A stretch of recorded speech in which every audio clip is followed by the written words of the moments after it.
The way to get to the smaller window is predictive analytics, right? How do we get to the point that we can predict when the most likely time there's going to be a machine failure, and then on top of that, either advise and or predict when we're going to actually get to the point that it's the best time to make the repair, right?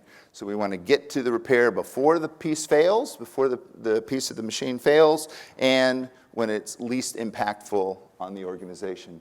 And so these are all kinds of things that have to happen from the knowledge standpoint, from figuring out the best use cases, to understanding the data, to deploying the sensors, and what sensors do we use, and what's that network look like? How does that integrate with all the other data that we have around the organization? How do we format it? How do we make it clean? How do we get it to the point that it's useful?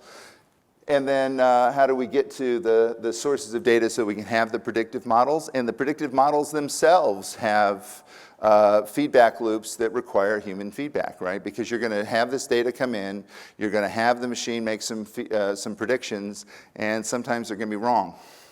Many times early on, they're going to be wrong. And you have to go, why are they wrong?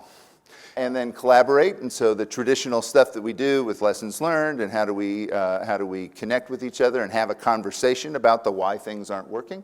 And then iterating and deploying. And then finally getting to some sense of the how do we narrow that window? How do we get to a analytics that's on top of, so this is layered analytics, right? So if I can figure out when the machine's going to fail, I can then figure out when I can put this other data in. This is complex stuff, right?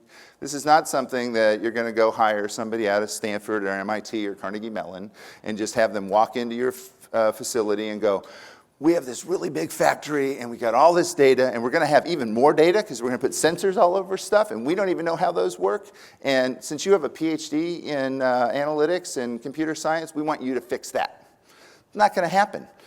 I mean, how many new graduates out of MIT, Carnegie Mellon, or Stanford that you put in any job that you expect them to come in and go, yeah, I know how to, that's easy, I can do that, right? It's experience. It's knowledge transfer, so there's a scaling upside. And I'll talk a bit in a minute about your role, perhaps, in how do you hire people to make sure that they can do this kind of work.